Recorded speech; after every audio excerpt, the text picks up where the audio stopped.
Okay guys, so this week we're going to be going over bacterial colony selection. Last week we discussed,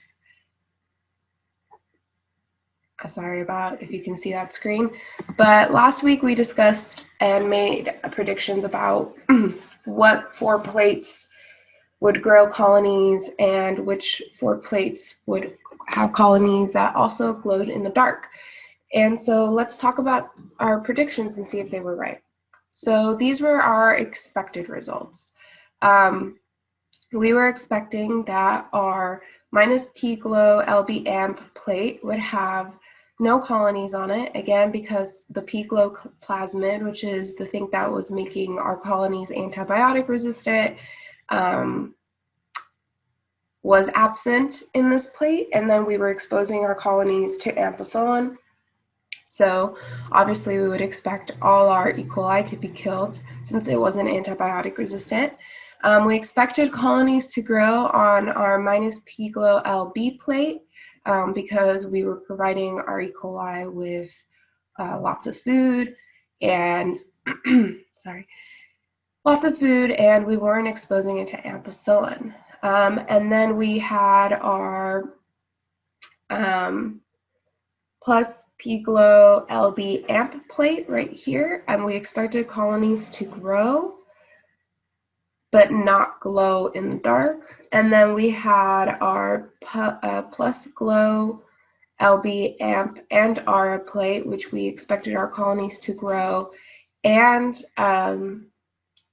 also glow in the dark because we had that arabinose in there that would trigger our P glow plasmid to start proliferating.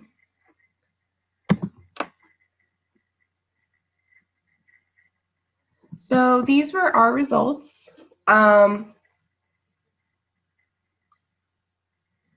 So this is our P glow. Let's see.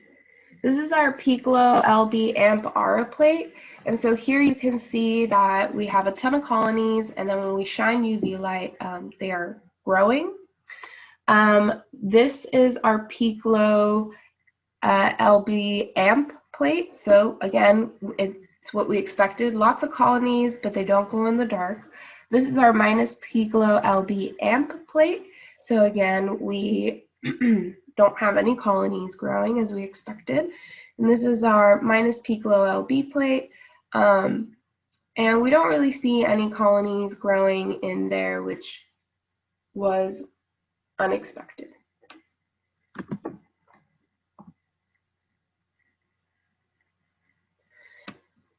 All right, so these are our glowing colonies right here.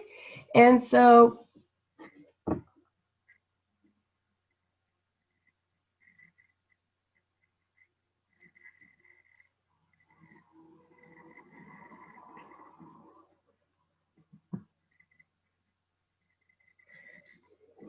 all right, take a closer look. This is our P glow LB amp plate. This is our minus P glow LB plate. And our minus P glow LB amp plate. So now what we're going to do is go over colony selection from these 2 plates to inoculate media broth. And so we're going to be using our plate that had the glow-in-the-dark colonies and also a plate that didn't have any glow-in-the-dark colonies.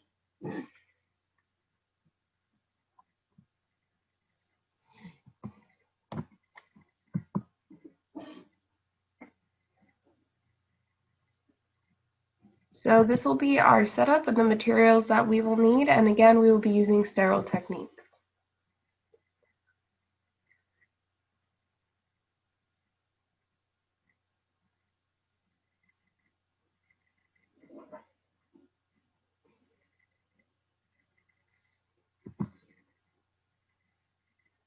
So now what we're going to do is we're going to light a flame and sterilize the top of our test tubes. One tube is labeled G for green and one is labeled W for white.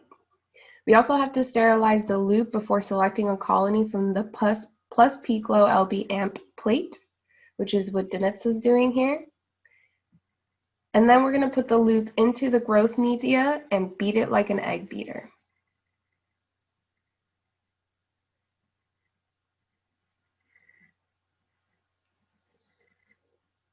Then we're going to sterilize the top of the tube and loop again, and now select a colony from the plus P Glow LB amp plate and egg beater in the W, and put it into the W tube.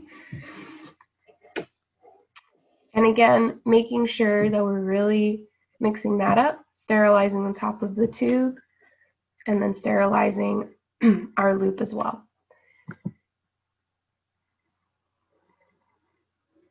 Now we're using both the plates that glowed and the plates that don't glow because both plates contain the plasmid. So the only reason why one of the colonies didn't glow in the dark is because we didn't expose it to arabinose, but it's still valid because it has that plasmid. And what we did is that we put it into a growth media in the test tubes. And so in the test tubes, we have the LB broth, the ampicillin, and the arabinose. So ideally, those colonies that didn't glow in the dark before will glow in the dark now.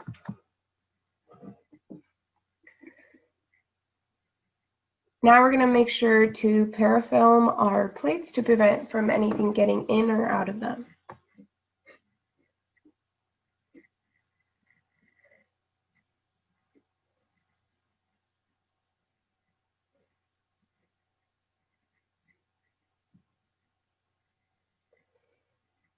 Now we're going to make sure to disinfect our workspace to keep everybody safe. And remember, you shouldn't be putting any gloves into the biohazard bag.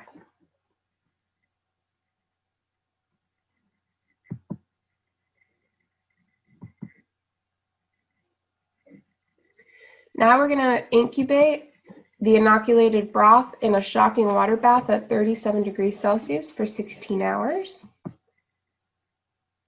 And remember that this broth has LB, ampicillin, and ARA. So it has all the food that the E. coli will need.